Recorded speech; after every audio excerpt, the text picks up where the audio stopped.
New words. At present, the formation of new words is a slow process. I have read somewhere that English gains about 6 and loses about 4 words a year, and no new words are deliberately coined except as names for material objects. Abstract words are never coined at all, though old words, e.g., condition, reflex, etc., are sometimes twisted into new meanings for scientific purposes. What I am going to suggest here is that it would be quite feasible to invent a vocabulary, perhaps amounting to several thousands of words, which would deal with parts of our experience now practically unamenable to language. There are several obvious objections to the idea, and I will deal with these as they arise. The first step is to indicate the kind of purpose for which new words are needed. Everyone who thinks at all has noticed that our language is practically useless for describing anything that goes on inside the brain. This is so generally recognized that writers of high skill, e.g., Trollope and Mark Twain, will start their autobiographies by saying that they do not intend to describe their inner life, because it is, of its nature, indescribable. So soon as we are dealing with anything that is not concrete or visible, and even there, to a great extent, look at the difficulty of describing anyone's appearance, we find that words are no liker to the reality than chessmen to living beings.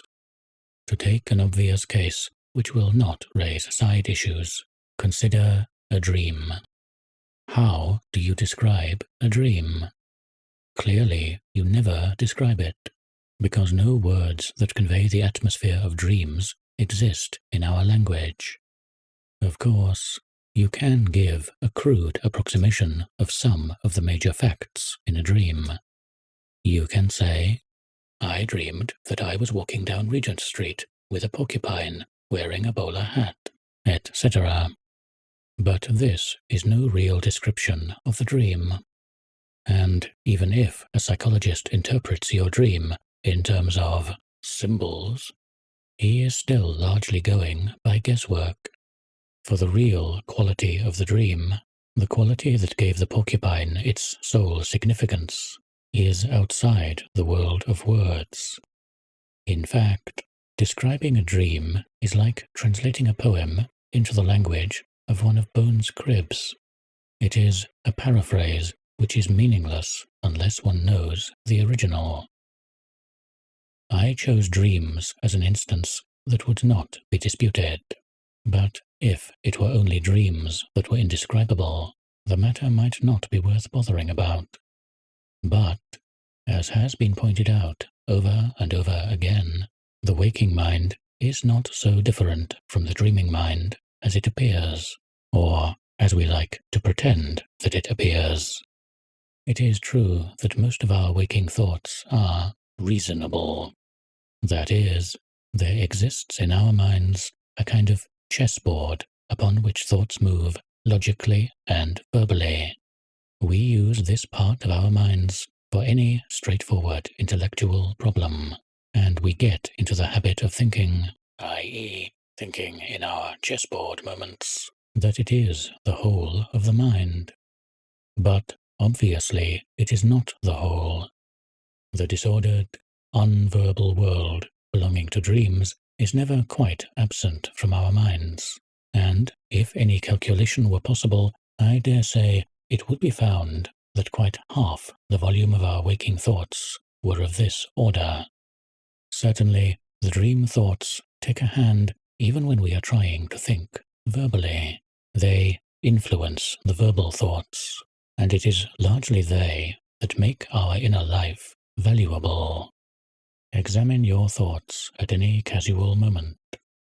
The main movement in it will be a stream of nameless things, so nameless that one hardly knows whether to call them thoughts, images, or feelings. In the first place, there are the objects you see and the sounds you hear, which are in themselves describable in words, but which, as soon as they enter your mind, become something quite different and totally indescribable. And, besides this, there is the dream life which your mind unceasingly creates for itself. And though most of this is trivial and soon forgotten, it contains things which are beautiful, funny, etc., beyond anything that ever gets into words.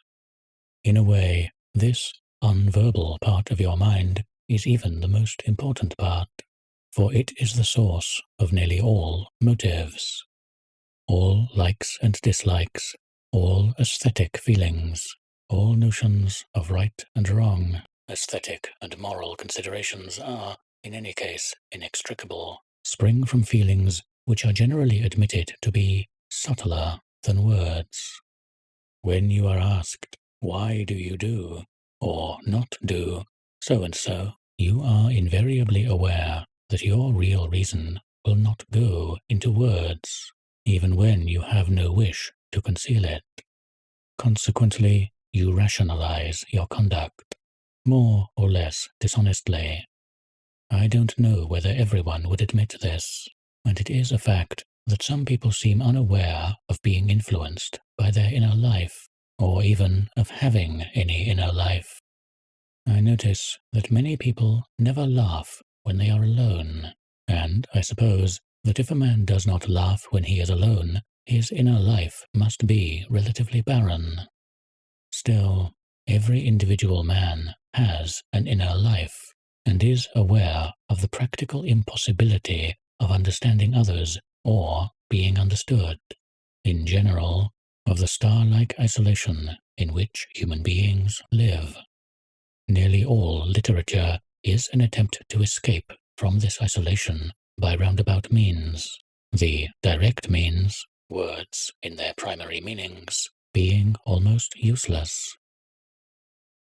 Imaginative writing is, as it were, a flank attack upon positions that are impregnable from the front. A writer attempting anything that is not coldly intellectual can do very little with words in their primary meanings. He gets his effect, if at all, by using words in a tricky, roundabout way, relying on their cadences and so forth, as in speech he would rely upon tone and gesture. In the case of poetry, this is too well known to be worth arguing about. No one with the smallest understanding of poetry supposes that the mortal moon hath her eclipse endured, and the sad augurs mock their own presage, really means what the words mean in their dictionary sense. The couple is said to refer to Queen Elizabeth having got over her grand climacteric safely. The dictionary meaning has, as nearly always, something to do with the real meaning, but not more than the anecdote of a picture has to do with its design. And it is the same with prose, mutatis mutandis. Consider a novel, even a novel which has ostensibly nothing to do with the inner life, what is called a straight story. Consider Manon Lescaut. Why does the author invent this long rigmarole about an unfaithful girl and a runaway abbé? Because he has a certain feeling, vision, whatever you like to call it, and knows, possibly after experiment, that it is no use trying to convey this vision by describing it as one would describe a crayfish for a book of zoology, but by not describing it, by inventing something else, in this case a picaresque novel. In another age he would choose another form. He can convey it, or part of it. The art of writing is in fact largely the perversion of words, and I would even say that the less obvious this perversion is, the more thoroughly it has been done.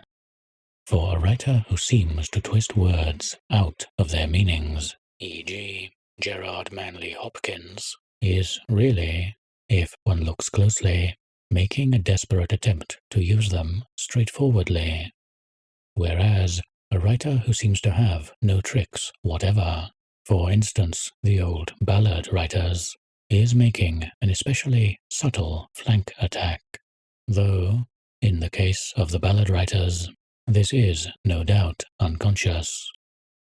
Of course, one hears a lot of cant to the effect that all good art is objective, and every true artist keeps his inner life to himself. But the people who say this do not mean it.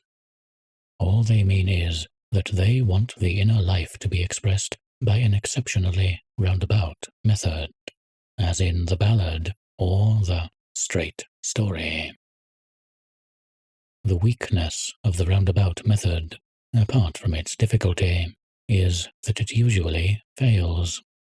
For anyone who is not a considerable artist, possibly for them too, the lumpishness of words results in constant falsification. Is there anyone who has ever written so much as a love letter in which he felt that he has said exactly what he intended? A writer falsifies himself both intentionally and unintentionally.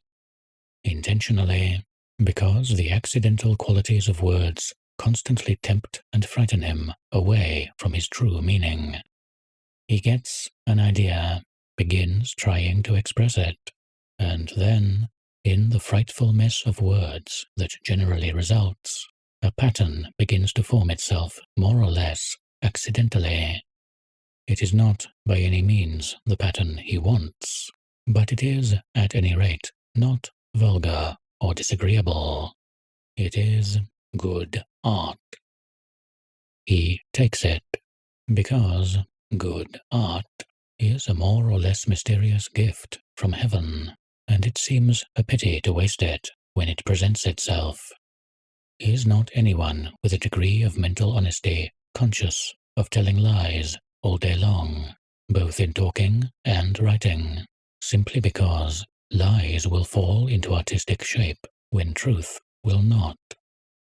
Yet, if words represented meanings as fully and accurately as height multiplied by base represents the area of a parallelogram, at least the necessity for lying would never exist. And, in the mind of reader or hearer, there are further falsifications, because, words not being a direct channel of thought, he constantly sees meanings which are not there. A good illustration of this is our supposed appreciation of foreign poetry. We know, from the Vi Amorus to Dr. Watson stuff of foreign critics, that true understanding of foreign literature is almost impossible. Yet, quite ignorant people profess to get vast pleasure out of poetry in foreign and even dead languages. Clearly, the pleasure they derive may come from something the writer never intended, possibly from something that would make him squirm in his grave if he knew it was attributed to him.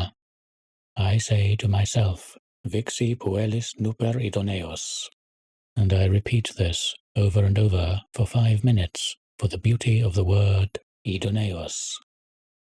Yet, considering the gulf of time and culture, and my ignorance of Latin, and the fact that no one even knows how Latin was pronounced, is it possible that the effect I am enjoying is the effect Horace was trying for? It is as though I were in ecstasies over the beauty of a picture, and all because of some splashes of paint which had accidentally got onto the canvas 200 years after it was painted. Notice, I am not saying that art would necessarily improve if words conveyed meaning more reliably. For all I know, art thrives on the crudeness and vagueness of language. I am only criticizing words in their supposed function as vehicles of thought. And it seems to me that from the point of view of exactitude and expressiveness, our language has remained in the Stone Age. The solution I suggest is to invent new words as deliberately as we would invent new parts for a motor car engine. Suppose that a vocabulary existed which would accurately express the life of the mind, or a great part of it. Suppose that there need be no stultifying feeling that life is inexpressible, no jiggery-pokery with artistic tricks. Expressing one's meaning simply a matter of taking the right words and putting them in place, like working out an equation in algebra. I think the advantage of this would be obvious. It is less obvious, though, that to sit down and deliberately coin words is a common sense proceeding. Before indicating a way in which satisfactory words might be coined, I had better deal with the objections which are bound to arise. If you say to any thinking person, "Let us form a society for the invention of new and subtler words," he will first of all object that it is the idea of a crank, and then probably say that our present words, properly handled, will meet all difficulties. This last, of course, is only a theoretical objection. In practice, everyone recognizes the inadequacy of language. Consider such expressions as "words fail," "it wasn't what he said," "it was the way he said it," etc. But, finally, he will give you an answer something like this: "Things cannot be done in that pedantic way. Languages can only grow slowly, like flowers. You can't patch them up like pieces of machinery. Any made-up language must be characterless and lifeless. Look at Esperanto, etc. The whole meaning of a word is in its slowly acquired associations, etc." In the first place, this argument, like most of the arguments produced when one suggests changing anything, is a long-winded way of saying that what is must be. Hitherto, we have never set ourselves to the deliberate creation of words, and all living languages have grown slowly and haphazardly. Therefore language cannot grow otherwise. At present, when we want to say something above the level of a geometrical definition, we are obliged to do conjuring tricks with sound, associations, etc. Therefore, this necessity is inherent in the nature of words. The non sequitur is obvious. And notice that when I suggest coining abstract words, I am only suggesting an extension of our present practice. For we do now coin concrete words. Aeroplanes and bicycles are invented, and we invent names for them, which is the natural thing to do. It is only a step to coining names for the now unnamed things that exist in the mind.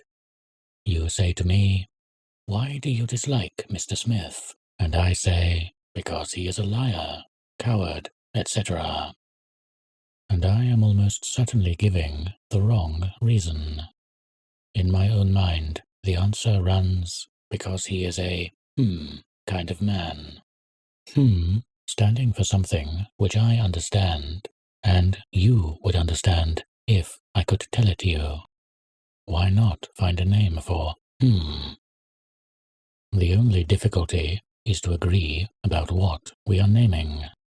But long before this difficulty arises, the reading, thinking type of man will have recoiled from such an idea as the invention of words.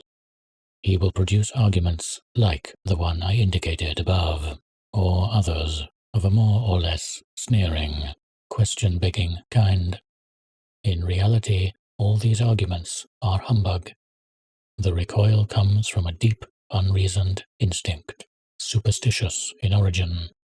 It is the feeling that any direct rational approach to one's difficulties, any attempt to solve the problems of life as one would solve an equation, can lead nowhere. More, is definitely unsafe.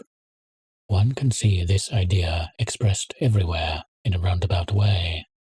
All the bosh that is talked about our national genius for muddling through, and all the squashy, godless mysticism that is urged against any hardness and soundness of intellect, mean, en fond, that it is safer not to think. This feeling starts, I am certain, in the common belief of children that the air is full of avenging demons waiting to punish presumption. In adults, the belief survives as a fear of too rational thinking. I, the Lord thy God, am a jealous God. Pride comes before a fall, etc. And the most dangerous pride is the false pride of the intellect. David was punished because he numbered the people, i.e., because he used his intellect scientifically. Thus, such an idea as, for instance, ectogenesis, apart from its possible effects upon the health of the race, family life, etc., is felt to be in itself blasphemous. Similarly, any attack on such a fundamental thing as language, an attack, as it were, on the very structure of our own minds, is blasphemy and therefore dangerous. To reform language is practically an interference with the work of God, though I don't say that anyone would put it quite in these words. This objection is important because it would prevent most people from even considering such an idea as the reform of language. And of course, the idea is useless unless undertaken by large numbers. For one man, or a clique, to try and make up a language, as I believe James Joyce is now doing, is as absurd as one man trying to play football alone. What is wanted is several thousands of gifted but normal people who would give themselves to word invention as seriously as people now give themselves to Shakespearean research. Given these, I believe we could work wonders with language. Now, as to the means. One sees an instance of the successful invention of words, though crude and on a small scale, among the members of large families. All large families have 2 or 3 words peculiar to themselves, words which they have made up and which convey subtilized, non-dictionary meanings. They say, Mr. Smith is a kind of man, using some homemade word, and the others understand perfectly. Here, then, within the limits of the family, exists an adjective filling one of the many gaps left by the dictionary. What makes it possible for the family to invent these words is the basis of their common experience. Without common experience, of course, no word can mean anything. If you say to me, "What does bergamot smell like?" I say, something like verbena. And so long as you know the smell of verbena, you are somewhere near understanding me. The method in inventing words, therefore, is the method of analogy based on unmistakable common knowledge. One must have standards that can be referred to without any chance of misunderstanding, as one can refer to a physical thing like the smell of verbena. In effect, it must come down to giving words a physical, probably visible, existence. Merely talking about definitions is futile. One can see this whenever it is attempted to define one of the words used by literary critics, e.g., sentimental, vulgar, morbid, etc., all meaningless, or rather, having a different meaning for every one who uses them. What is needed is to show a meaning in some unmistakable form, and then, when various people have identified it in their own minds and recognized it as worth naming, to give it a name. The question is simply of finding a way in which one can give thought an objective existence. The thing that suggests itself immediately is the cinematograph. Everyone must have noticed the extraordinary powers that are latent in the film, the powers of distortion, of fantasy, in general, of escaping the restrictions of the physical world. I suppose it is only from commercial necessity that the film has been used chiefly for silly imitations of stage plays, instead of concentrating, as it ought, on things that are beyond the stage. Properly used, the film is the one possible medium for conveying mental processes. A dream, for instance, as I said above, is totally indescribable in words, but it can quite well be represented on the screen. Years ago, I saw a film of Douglas Fairbanks's, part of which was a representation of a dream. Most of it, of course, was silly joking about the dreams where you have no clothes on in public, but for a few minutes it really was like a dream, in a manner that would have been impossible in words, or even in a picture, or, I imagine, in music. I have seen the same kind of thing by flashes in other films. For instance, in Dr. Caligari, a film, however, which was for the most part merely silly, the fantastic element being exploited for its own sake and not to convey any definite meaning. If one thinks of it, there is very little in the mind that could not somehow be represented by the strange distorting powers of the film. A millionaire with a private cinematograph, all the necessary props, and a troupe of intelligent actors could, if he wished, make practically all of his inner life known. He could explain the real reasons of his actions instead of telling rationalized lies, point out the things that seemed to him beautiful, pathetic, funny, etc. Things that an ordinary man has to keep locked up because there are no words to express them. In general, he could make other people understand him. Of course, it is not desirable that any one man, short of a genius, should make a show of his inner life. What is wanted is to discover the now nameless feelings that men have in common.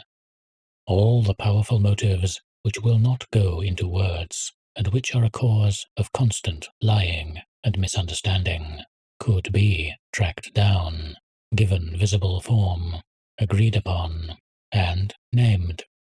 I am sure that the film, with its almost limitless powers of representation, could accomplish this in the hands of the right investigators, though putting thoughts into visible shape would not always be easy. In fact, at first, it might be as difficult as any other art. A note on the actual form new words ought to take. Suppose that several thousands of people with the necessary time, talents, and money undertook to make additions to language. Suppose that they managed to agree upon a number of new and necessary words. They would still have to guard against producing a mere volapük, which would drop out of use as soon as it was invented. It seems to me probable that a word, even a not yet existing word, has, as it were, a natural form, or rather, various natural forms in various languages.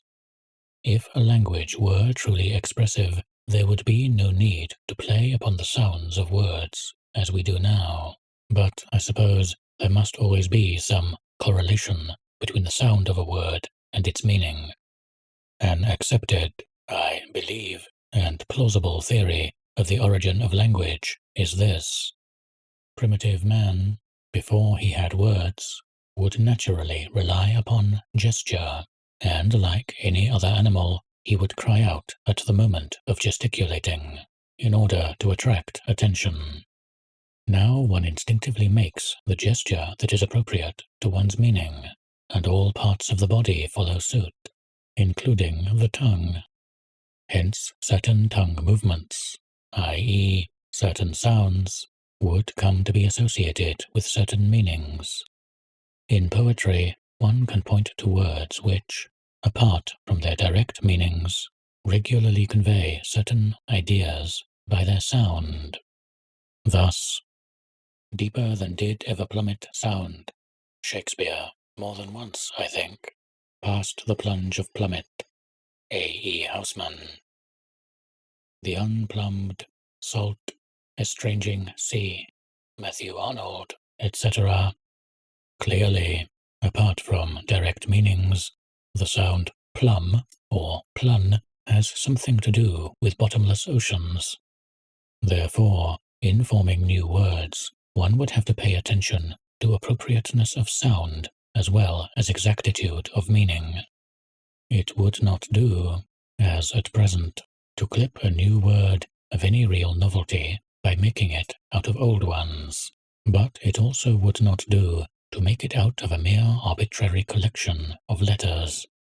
One would have to determine the natural form of the word, like agreeing upon the actual meanings of the words. This would need the cooperation of a large number of people. I have written all this down hastily, and when I read through it, I see that there are weak patches in my argument, and much of it is commonplace. To most people, in any case, the whole idea of reforming language would seem either dilettantish or crankish. Yet it is worth considering what utter incomprehension exists between human beings, at least between those who are not deeply intimate.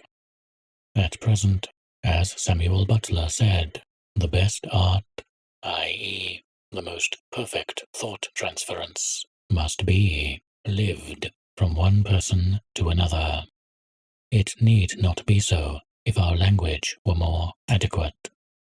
It is curious that when our knowledge, the complication of our lives, and therefore, I think it must follow, our minds, develop so fast, language, the chief means of communication, should scarcely stir. For this reason, I think that the idea of the deliberate invention of words is at least worth thinking over.